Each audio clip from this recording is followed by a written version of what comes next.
마가복음 13장 1절에서 13절 다 함께 봉독하겠습니다. 예수께서 성전에서 나가실 때 제자 중 하나가 이르되 선생님이여 보소서, 이 돌들이 어떠하며 이 건물들이 어떠하니이까? 예수께서 이르시되 내가 이 큰 건물들을 보느냐? 돌 하나도 돌 위에 남지 않고 다 무너뜨려지리라 하시니라.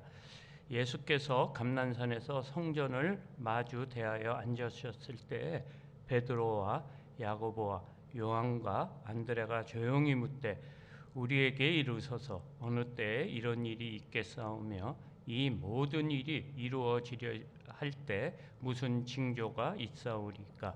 예수께서 이르시되 너희가 사람의 미혹을 받지 않도록 주의하라. 많은 사람이 내 이름으로 와서 이르되 내가 그라 하여 많은 사람들을 미혹하리라. 난리와 난리의 소문을 들을 때 두려워하지 말라. 이런 일이 있어야 하되 아직 끝은 아니니라.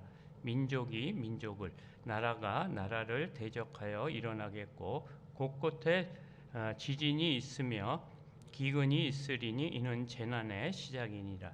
너희는 스스로 조심하라. 사람들이 너희를 공회에 넘겨주겠고 너희를 회당에서 매질하겠으며 나로 말미암아 너희가 권력자들과 임금들 앞에 서리니 이는 그들에게 증거가 되려 함이라. 또 복음이 먼저 만국에 전파되어야 할 것이니라. 사람들이 너희를 끌어다가 넘겨줄 때 무슨 말을 할까 미리 염려하지 말고 무엇이든지 그때 너희에게 주시는 그 말을 하라. 말하는 이는 너희가 아니요 성령이시니라.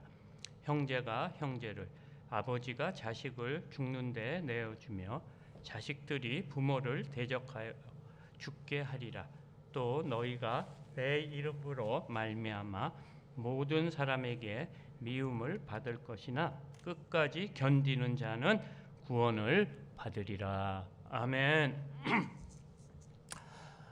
그동안 예수님은 예루살렘에 오셔서 성전 정화 작업도 하시고요. 그 후로 여러 종교 지도자들과 많은 변론을 하였습니다. 그런데 그 질문들마다 아주 빠져나가지 못할 올무 같은 거를 쳐놓고 질문하는 그들을 보며 하나님이신 예수님은 얼마나 마음이 아파하셨겠습니까?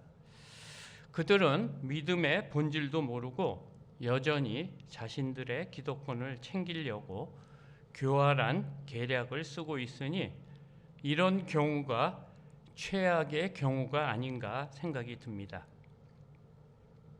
자신들이 믿는 하나님한테 이러니 세상 말로 정말 임자를 만난 것입니다. 세상에서도 이러면 쪽박을 차는데 이 우주 만물을 지으시고 이 우주가 주인이신 하나님한테 이러니 사람이 얼마나 무지하고 분별력이 없는지 생각이 듭니다. 그래서 몹시 당황한 예수님은 제자들을 가르치십니다.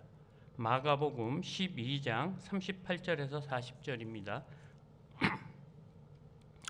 예수께서 가르치실 때 이르시되 긴 옷을 입고 다니는 것과 시장에서 문안받는 것과 회당의 높은 자리와 잔치의 윗자리를 원하는 서기관들을 삼가라.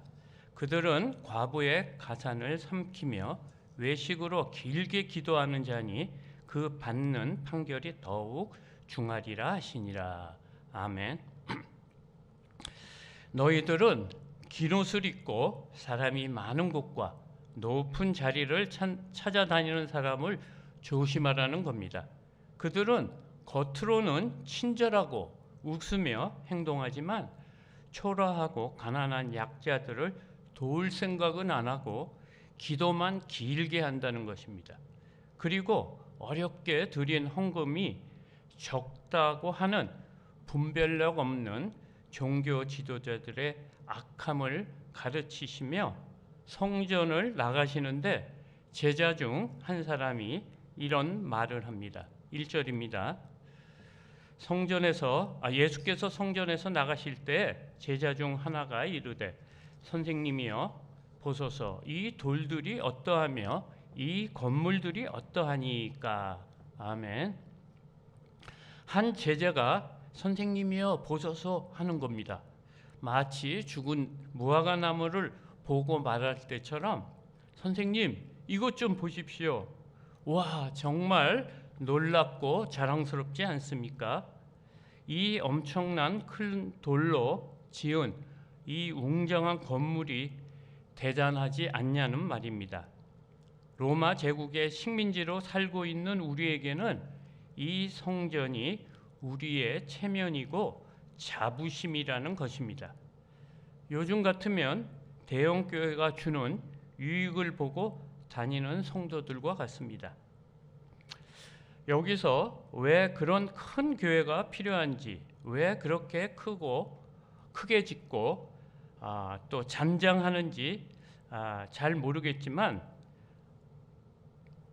저렇게 많은 성도들을 어떻게 목양할 수 있는지 상상도 됩니다. 대형 교회를 부정하는 것은 아니지만 하나님의 뜻이 또 있을 것 같습니다. 그런데 성도들 대부분이 다른 교회에 다니다가 수평 이동한 것이 아닌가 생각이 듭니다. 교회를 선택하는 것은 자유지만 하나님 보시기에는 어떨지 모르겠습니다.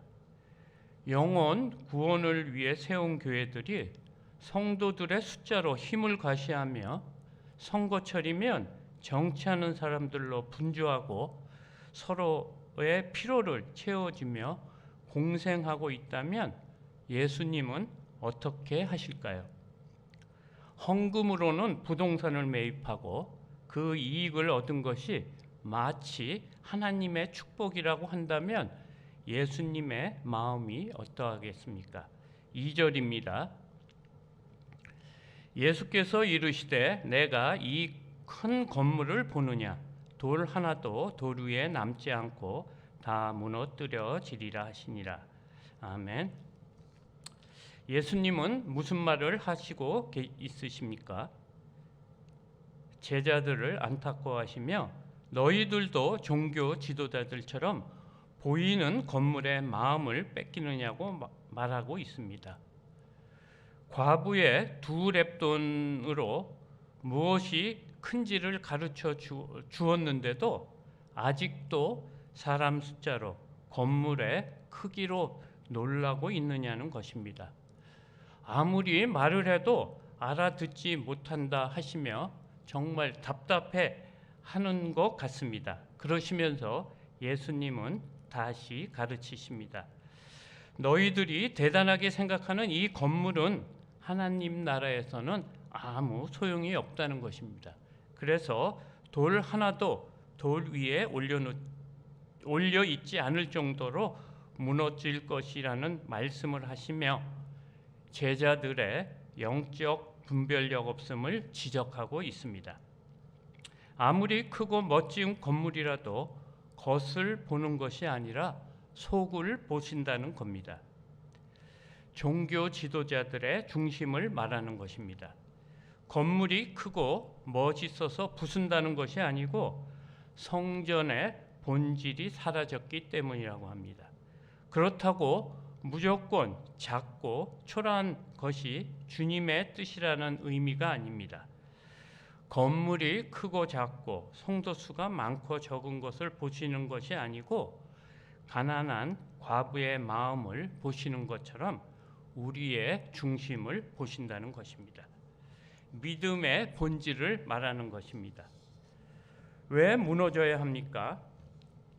성전이 왜 무너져야 합니까? 하나는 그들의 죄악에 대한 심판이고 다른 하나는 더 이상 동물의 피로 죄사함을 받는 시대는 끝났다는 의미입니다. 바로 성전이신 예수님이 십자가에서 우리 죄를 사하셨기 때문입니다.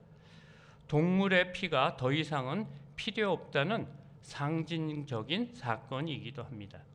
그런데 아직도 보이는 건물, 멋진 교회에 힘을 쓰고 있지 않느냐는 것입니다. 그것이 마치 믿음의 크기인 양 그렇게 생각하는 제자들에게 얼마나 큰 충격이었겠습니까? 3절과 4절입니다. 예수께서 감난산에서 성전을 마주 대하여 앉으셨을 때 베드로와 야고보와 요한과 안드레가 조용히 묻되 우리에게 이르소서 어느 때에 이런 일이 있겠사오며 이 모든 일이 이루어지려 할 때 무슨 징조가 있사오리까? 아멘. 예수님께서 감난산에 앉아 성전을 바라보고 있는데 핵심 제자인 베드로, 야고보, 요한, 안드레까지 겁에 질려 조용히 와서 묻습니다. 제자들의 질문은 두 가지입니다. 하나는 언제 이런 일이 있겠냐는 말입니다. 두 번째는 이런 일이 일어날 때 어떤 징조가 있느냐는 또 하나의 다른 질문입니다. 왜냐하면 이스라엘 민족에게는 어마어마한 사건이기 때문입니다. 이 성전은 하나님을 믿는 이스라엘에게는 바로 정체성이고 사실 믿음의 대상이었기 때문입니다. 그런데 이것이 완전 파괴된다는 것은 상상할 수 없는 일이고 또 있어서는 안 될 일이기 때문입니다. 예수님은 시기에 대한 것보다 징조에 대한 말씀을 먼저 하시면서 제자들이 꼭 지켜야 할 사항 세 가지를 말씀하십니다. 첫 번째는 주의하라입니다. 5절 6절입니다. 예수께서 이르시되 너희가 사람의 미혹을 받지 않도록 주의하라. 많은 사람이 내 이름으로 와서 이르되 내가 그라 하여 많은 사람을 미혹하리라. 말세 때는 많은 사람들이 와서 내가 예수다, 내가 메시아다 이렇게 대놓고 말을 해도 분별력 없는 사람들은 미혹을 당한다는 것입니다. 우리나라도 얼마나 많이 있습니까? 이처럼 말세에는 예수님처럼 이적도 보이고 사람의 마음을 휘어잡는 언병과 외모로 사람을 미혹시킨다는 것입니다. 그래서 깨어있지 않으면 실족하는데 그런 사람들이 사탄처럼 뿔을 달고 오시는 것이 아니고 광명의 천사로 오고 또 작은 예수처럼 보이며 온다는 것입니다. 특히 자유주의 신학을 가지고 교회에 들어와서 사회의 정의를 외치고 어려운 사람을 도우는 그것이 마치 믿음의 본질처럼 포장하고 있습니다. 설교에는 십자가, 보혈, 회개 같은 것은 지루한 것이라고 하며 도덕적인 선행을 강조하고 문학적인 감성을 건진다는 것입니다. 그러니까 하나님 말씀을 조금씩 부정하는 계략입니다. 사실 설교가 얼마나 영향력이 있는지 모릅니다. 그런데 본문이 말하는 것이 아니고 본인의 생각을 말하는 설교가 얼마나 많은지 모릅니다. 설교는 자기 생각을 말하는 것이 아니고 하나님의 의도를 전하는 것입니다. 그래서 말씀을 볼 때 영안이 필요한 것입니다. 우리는 미혹의 시대를 살고 있는 것입니다. 요즘 미디어에 얼마나 많은 말씀이 홍수처럼 매일 쏟아져 나오는지 모릅니다. 그래서 우리가 말씀을 볼 때 정말 자세히 읽어야 하고요. 꼼꼼히 읽고 낯설게 읽고 앞뒤 문맥을 이렇게 생각하면서 읽어야 합니다. 그런데 한번 쓱 읽든지 예전에 아는 본문이라고 선입견을 갖고 보면 안 된다는 것입니다. 성경은 마치 지하수와 같다고 합니다. 2m에서 끌어올린 물하고 20m에서 끌어올린 물의 수질이 다른 것처럼 다르다는 것입니다. 여기서 누굴 조심하라고 하는 것입니까? 사람을 조심하라는 것입니다. 무엇을 신뢰해야 합니까? 성경 말씀을 신뢰해야 합니다. 이것이 말세 때 우리가 주의해야 할 것입니다. 두 번째는 소문에 두려워하지 말라입니다. 7절, 8절입니다. 난리와 난리의 소문을 들을 때 두려워하지 말라. 이런 일이 있어야 하되 아직 끝은 아니니라. 민족이 민족을, 나라가 나라를 대적하여 일어나겠고 곳곳에 지진이 있으며 기근이 있으리니 이는 재난의 시작이니라. 아멘. 두 번째 징조도 첫 번째 징조와 연결성이 있습니다. 앞으로 두려운 일이 생기고 그런 소문이 많이 들려도 두려워하지 말고 하나님 말씀으로 분별하라는 것입니다. 그리고 이런 난리와 전쟁, 재난과 기근에 대한 말씀이 이미 2000년 전에 예견된 일이라고 합니다. 이 모든 일은 하나님의 계획 안에 있는 일이라는 것입니다. 그런데 예수님께서 왜 이런 징조에 대한 말씀을 우리에게 하고 있는 것일까요? 그러니까 우리가 이런 징조를 볼 때 깨달으라는 겁니다. 우리는 말세라고 말만 하고 준비하지 않는다는 말입니다. 말세의 의미가 무엇입니까? 세상의 종말을 말하는 것입니다. 주님의 재림을 말하는 것이고 심판이 있다는 말입니다. 우리는 현재 삶에 바빠서 재림을 잊고 또 믿음 생활하고 있지 않은지를 검토하라는 것입니다. 지금은 재난의 끝이 아니고 재난의 시작이니 깨어 기도로 준비하라는 것입니다.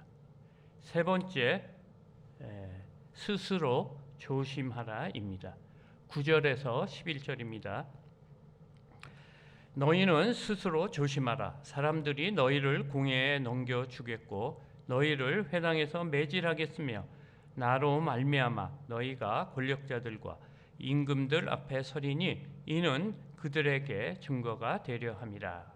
또 복음이 먼저 만국에 전파되어야 할 것이니라. 사람들이 너희를 끌어다가 넘겨줄 때 무슨 말을 할까 미리 염려하지 말고 무엇이든지 그때 너희에게 주시는 그 말을 하라. 말하는 이는 너희가 아니요 성령이시니라. 아멘.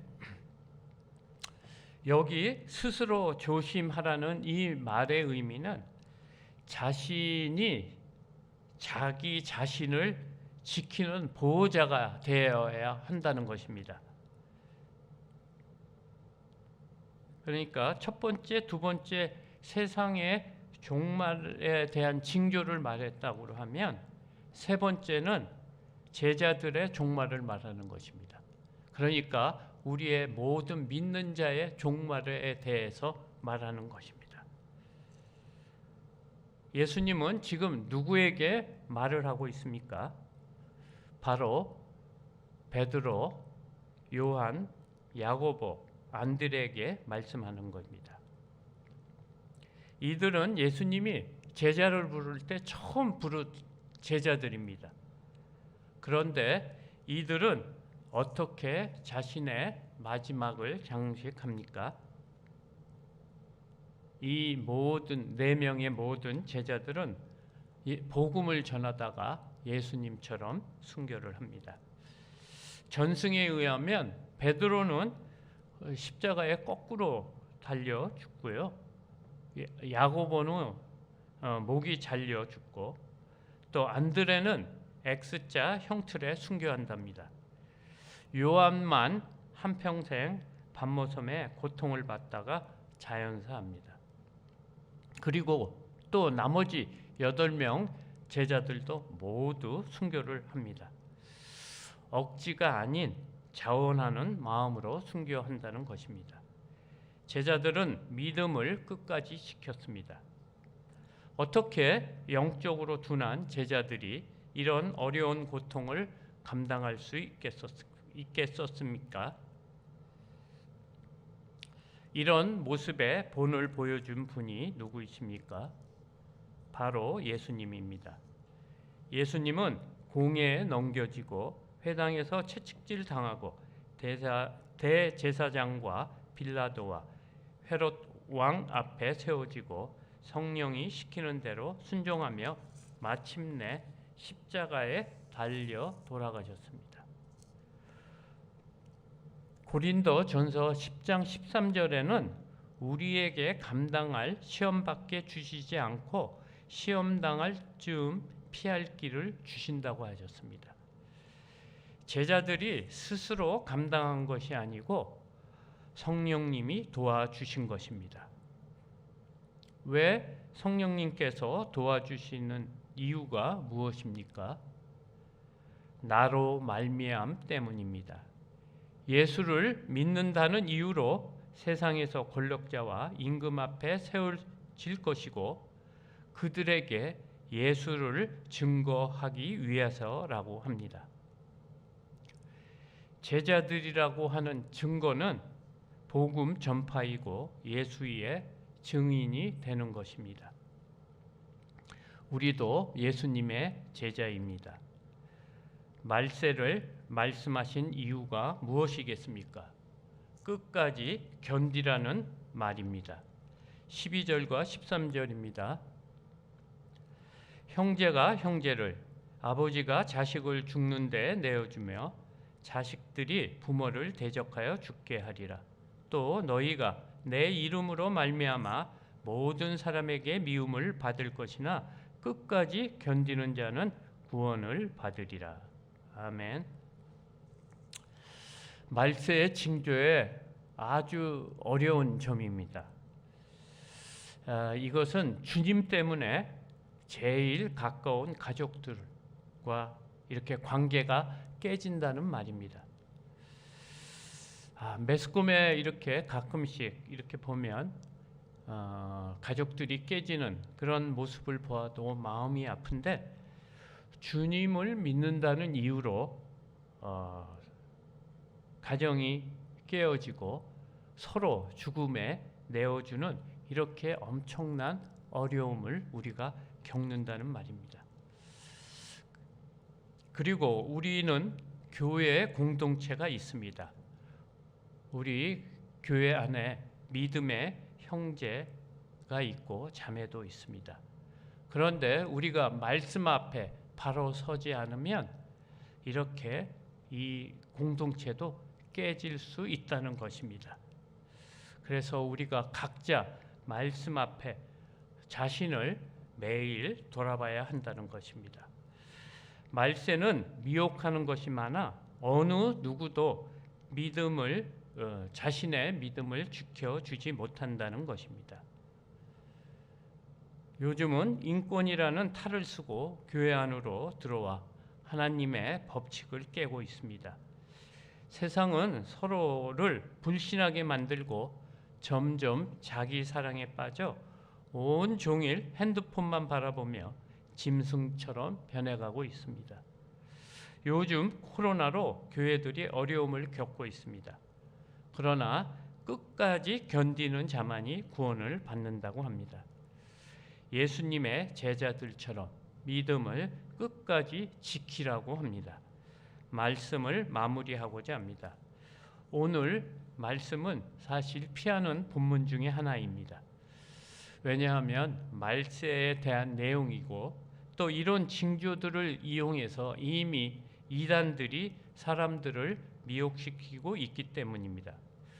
그래서 오늘 본문은 더욱 우리에게 영적 분별력을 요구하고 있습니다. 그러니까 이런저런 소문에 큰 재난이 와도 이 모든 일을 주관하시는 분이 우리가 믿는 하나님 아버지시라는 것을 알고 두려워하지 말고 무엇이 본질인지 구별하는 영적 분별력을 가지라고 합니다. 우리도 제자들처럼 큰 건물에 감동을 받고 있지는 않습니까?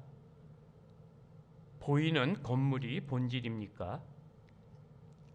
영적 분별력은 어디서 옵니까? 하나님의 말씀, 진리의 말씀에서 나옵니다. 그 말씀으로 복음을 전파하는 것입니다. 가짜가 난무하는 말세에 영적 분별력을 갖고 주님의 뜻이 무엇인지 분별하는 모든 성도님들이 되시기를 소망합니다. 기도드리겠습니다. 살아계신 하나님, 오늘도 말씀으로 깨닫게 해주시니 감사합니다. 우리의 연약함을 아시고 말세의 말씀을 이미 주셨습니다. 그 말씀을 깨닫게 하여 주시옵소서. 지금 때를 분별하고 두려워하지 않게 도와주시옵소서. 잊혀져가는 재림의 신앙을 깨워 주시옵소서. 무엇이 하나님의 뜻인지 분별하는 믿음을 주시옵소서. 잘못된 복음에 빠지지 않도록 영안을 주시고 소문에 놀라지 않는 담대한 믿음도 허락해 주시옵소서. 성령님, 저희들을 지켜 주시옵고 이 코로나를 삭감하여 주시옵소서. 회개치 않는 우리의 악함을 용서하여 주시옵소서. 환우들을 돌아보시고 은혜로 덮어 주시옵소서. 2020년도 거의 마무리가 됩니다. 마무리를 잘하고 내년 2020년에도 우리 서울제일교회를 지켜주실지로 믿으며 감사하며 예수님 이름으로 기도드렸습니다. 아멘.